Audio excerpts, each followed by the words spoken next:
Bonjour à tous. J'aimerais donc vous partager la source biblique de notre vision. Il y a des constats à faire dans la parole de Dieu qui nous enseignent d'une façon très profonde. Les apôtres ont passé plus de 3 ans avec Jésus, il faut bien le dire, sans vraiment comprendre son message. Après la résurrection, il leur a donné le Saint-Esprit et les a enseignés pendant 40 jours sur le royaume. Il est intéressant de voir alors qu'après la Pentecôte, ils se sont mis à appliquer fidèlement tout ce qu'ils avaient appris de Jésus-Christ sur le royaume. Ce sont les chapitres 1 à 5 du livre des Actes. Ils se rencontraient dans les maisons, partageant la parole de Dieu et leurs biens. Ils vivaient constamment avec Jésus ressuscité, qui agissait et confirmait la parole. Ils priaient en son nom. Ils manifestaient le royaume de Dieu. Ils étaient à l'écoute du Saint-Esprit. Ils témoignaient de Jésus vivant. Ils guérissaient les malades, se souvenaient des pauvres. Ils gagnaient le monde entier avec le message de l'Évangile. Et même, ils donnaient leur vie pour leur Seigneur. À sa suite, ils accomplissaient ainsi le dessein originel et éternel de Dieu. En résumé, ils répandaient le royaume de Dieu et ils ont appelé ça l'Église. Les révélations de Jésus sur le royaume inspirent le vécu de l'Église. À la Réforme protestante, on a mis en avant l'expérience indispensable du salut individuel. On s'est appuyé sur Matthieu, Marc, Luc, des passages de l'Épître aux Romains, des Galates, mais il semble qu'ils aient négligé la notion essentielle du dessein éternel de Dieu. Alors on discerne mal la dynamique de croissance, la multiplication des disciples, l'organisme général de l'Église, sa mission prioritaire. On voit beaucoup moins le projet d'ensemble, la vision globale à suivre. Et malheureusement, cette négligence a affecté la façon de voir l'Église, ses objectifs, ses priorités. Le salut individuel est le fruit de la grâce. Il est indispensable, bien sûr.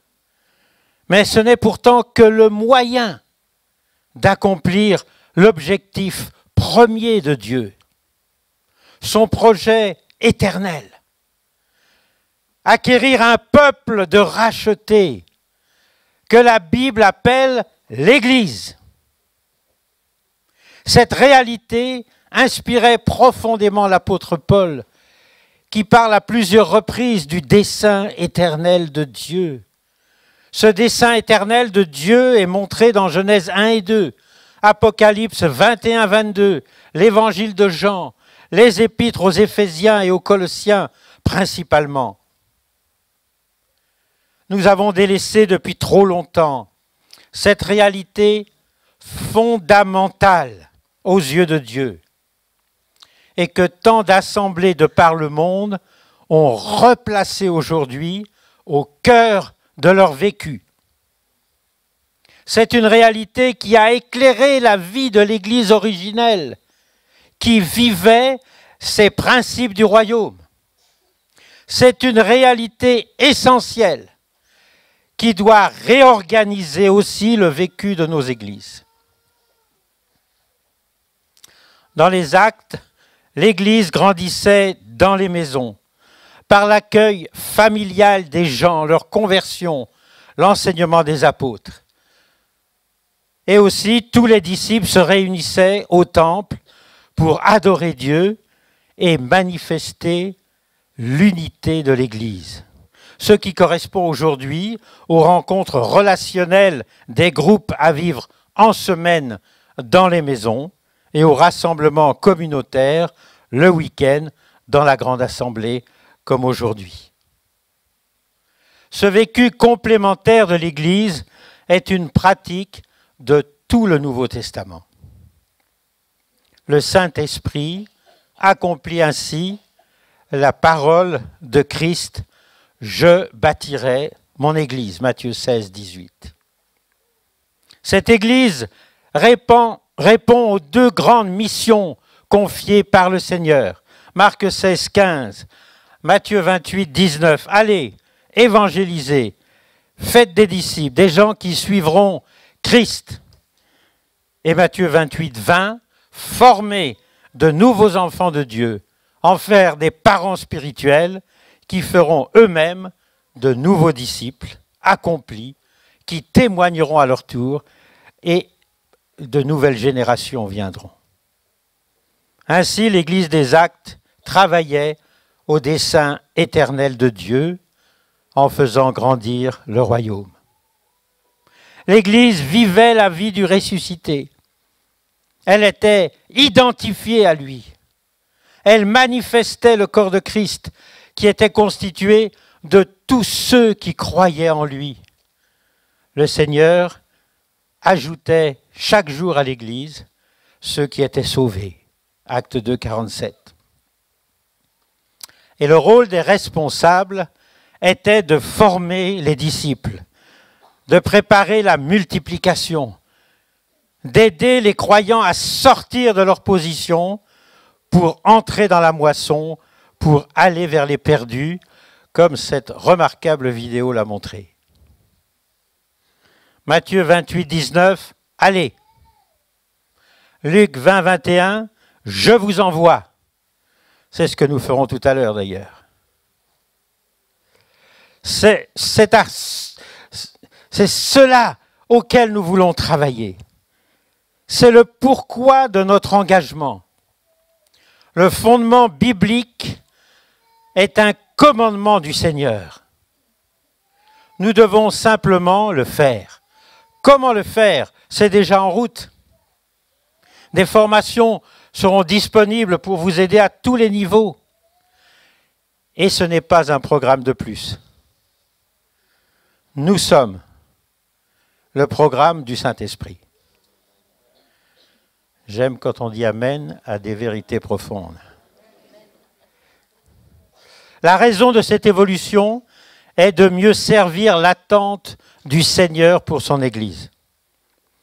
Les instances nationales des assemblées de Dieu ont discerné aussi ce besoin pressant en instaurant les comités M2 pour aider à réformer le vécu même de nos assemblées. Pour nous, il s'agit de faire l'état des lieux de tout ce que des frères et sœurs font déjà depuis longtemps dans l'Église. Il s'agit de faire vivre cet ensemble de façon complémentaire avec la vision dite nouvelle, mais qui est tellement ancienne.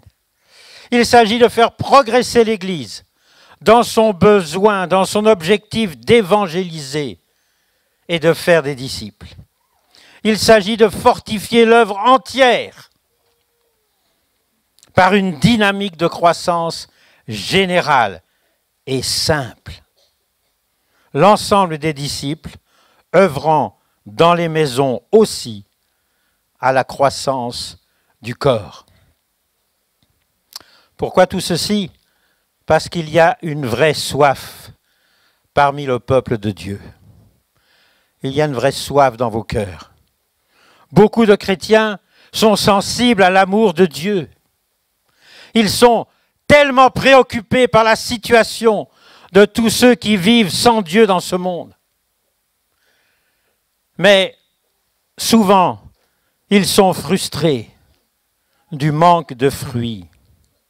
Et beaucoup ne savent pas comment rencontrer les perdus, comment les conduire à devenir enfants de Dieu et à les aider à grandir comme des parents spirituels. Les années passent sans qu'ils voient les résultats espérés par leur consécration. Comment porter des fruits qui portent du fruit et qui demeurent pour l'éternité. Comment devenir des disciples qui font des disciples? Moi aussi? Oui? Toi aussi? Toi aussi, toi aussi, toi aussi? Oui? Toi aussi? Nous tous, c'est le but de nos efforts actuels, vous aider à cela. Voilà l'Église qui ressent le cœur du Père, souffrant pour ses enfants perdus. Voilà l'Église missionnaire, en relation profonde avec son Seigneur, pour témoigner encore mieux de la grâce par un vécu d'amour, d'accueil et d'entraide. L'Église doit ouvrir un chemin de grâce pour les perdus. Et Dieu agit, nous le savons. J'ai vu des gens saisis par la grâce du Père. J'ai vu Dieu agir devant mes yeux dans des vies. J'ai vu Dieu guérir puissamment, instantanément. J'ai vu Dieu permettre à des femmes stériles d'avoir des enfants. J'ai vu Dieu libérer des gens d'addictions puissantes sur le champ. Oui, nous voulons le voir bien plus. Nous voyons des vies touchées et ses amis vivre avec enthousiasme leur relation avec Dieu. Alors ils témoignent à d'autres. Ils enseignent les nouveaux à leur tour avec ce qu'ils savent déjà. C'est notre vision. C'est la raison de notre démarche. Être équipés et mis en marche comme de vrais disciples. Vivre dans l'Église que Jésus bâtit lui-même pour toucher une foule de perdus. Il nous faut parfois compléter des idées reçues que nous avons depuis longtemps et qui sont souvent un peu limitées. Pour quelle raison Dieu a-t-il donc envoyé Jésus-Christ jusqu'à nous? C'est toujours la même réponse qui vient. Pardonner nos péchés. Certes, mais le pardon des péchés n'était pas son but premier. Saviez-vous cela? Il vient aussi pour faire connaître le Père. Il vient aussi pour révéler la grâce et la vérité. Jean 1, 17, 18. Sa mort sur la croix n'était que le moyen, terrible mais obligé, de rendre possible ce pardon. Sa résurrection était le moyen de répandre sa vie par la nouvelle naissance. Il vint aussi, et je dirais globalement d'abord, pour accomplir le dessein originel et éternel de Dieu. Il vint pour mettre en place son Église, fondée sur sa parole, dans la dynamique de croissance que Dieu avait prévue pour l'humanité avant même la chute. Voilà comment Paul parlait déjà en son temps de ce que nous voulons partager aujourd'hui. Éphésiens 3, 8 à 12, ce sont des extraits. À moi qui suis le moindre de tous les saints, cette grâce a été accordée d'annoncer aux païens les richesses incompréhensibles de Christ et de mettre en lumière la dispensation du mystère caché de tout temps en Dieu, selon le dessein éternel qu'il a mis à exécution par Jésus-Christ, notre Seigneur. On est en plein dedans. Et ça fait du bien de se sentir sur les traces de Jésus. Oui, la raison d'être de l'Église, c'est le dessein éternel de Dieu. Écoutez Paul dans Éphésiens 1, versets 7 à 9. Dieu a ainsi manifesté sa grâce dans toute sa richesse. Et il l'a répandue sur nous avec surabondance, en nous donnant pleine sagesse et pleine intelligence pour que nous connaissions le secret de son dessein. Gloire à Dieu. Et nous le connaissons maintenant, nous voulons le vivre.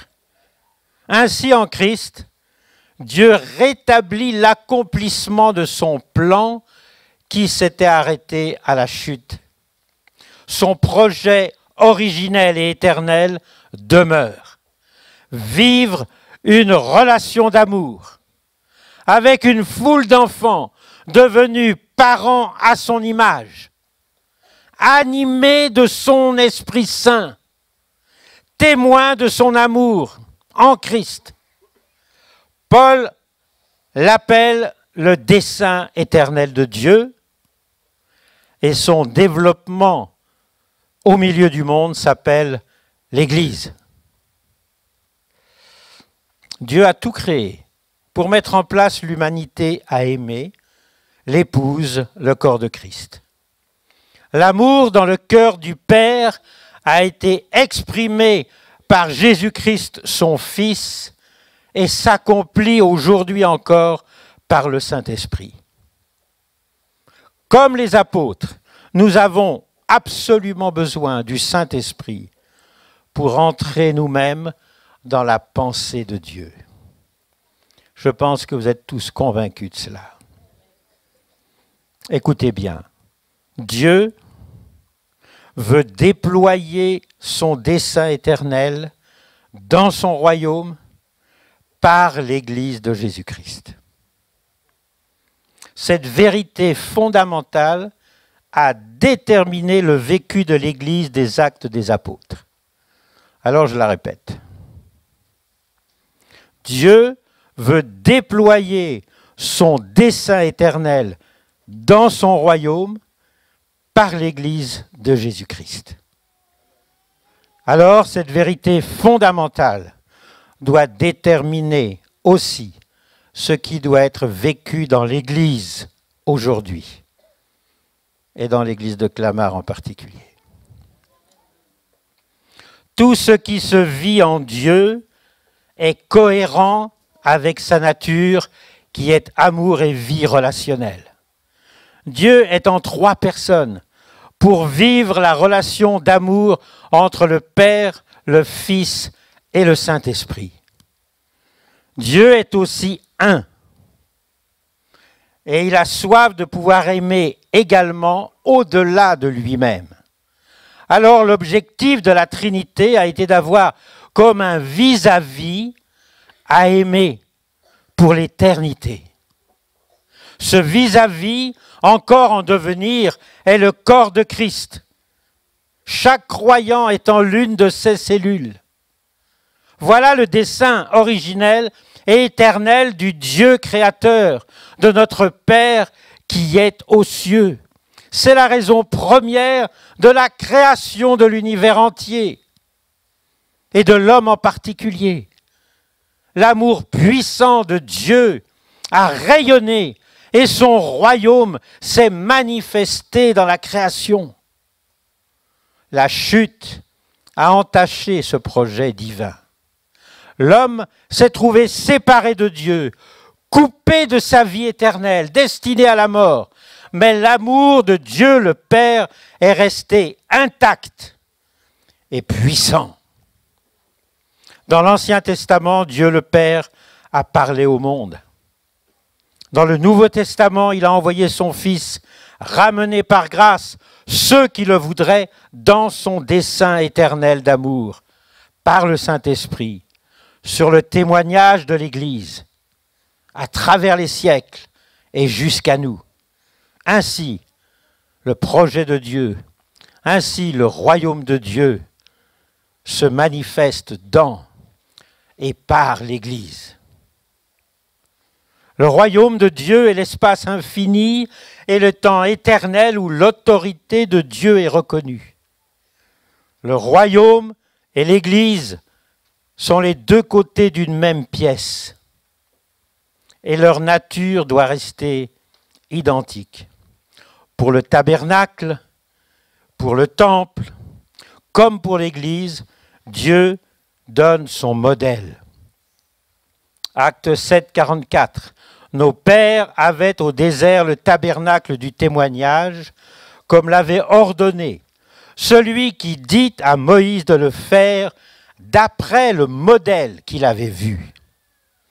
Et dès la Genèse, nous voyons ce caractère divin qui se manifeste et qui anime naturellement son royaume, son habitat naturel. Voilà donc le modèle pour le vécu de son Église aussi. Ces grands principes divins sont les bonnes racines qui alimentent la vie de l'Église.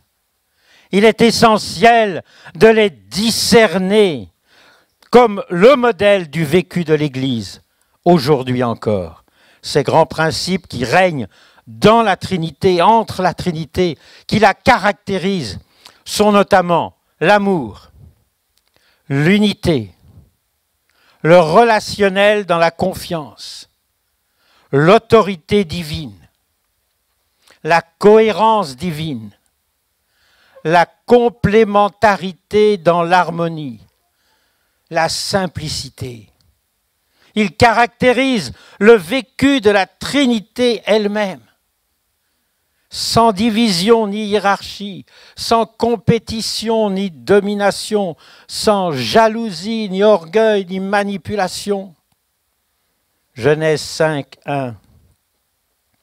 Lorsque Dieu créa l'homme, il le fit à la ressemblance de Dieu. Mais Genèse 5, 3, Adam, âgé de 130 ans, engendra un fils à sa ressemblance, selon son image.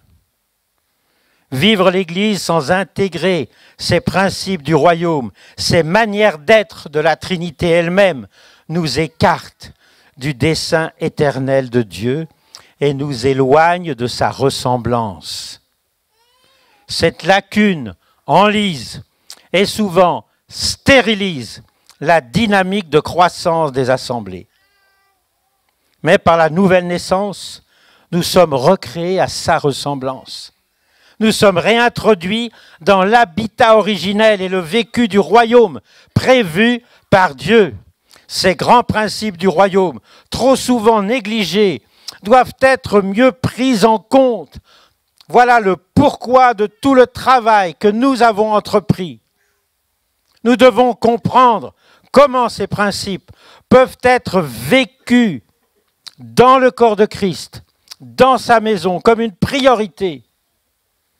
Nous saurons alors ce que Dieu veut mettre en œuvre dans l'Église pour manifester son royaume et pour restaurer et réunir ainsi toutes choses en Christ.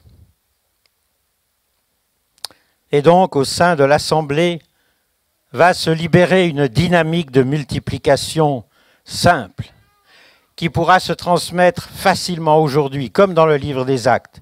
C'est la vie de familles chrétiennes dans leur maison, en complément de la vie communautaire de l'Assemblée. À notre tour, de vivre les actes des disciples que nous sommes, mais à nous de les vivre à l'exemple de Jésus-Christ, suivant son modèle, en cohérence avec le dessein éternel de Dieu. Jean 5, 19, en vérité, je vous le dis, le Fils ne peut rien faire de lui-même. Il ne fait que ce qu'il voit faire au Père, et tout ce que le Père fait, le Fils aussi le fait pareillement. Serions-nous plus sages que le Seigneur pour essayer de faire son Église à notre manière? Non. Voilà pourquoi nous nous sommes appliqués à mieux découvrir son modèle. Voilà pourquoi nous voulons faire évoluer le vécu de notre assemblée à son écoute. Dieu est toujours prêt à confirmer sa parole. Et sa parole, c'est Jésus-Christ, notre modèle. Alors levons-nous et bâtissons ensemble. Gloire soit rendue à notre Dieu. Amen.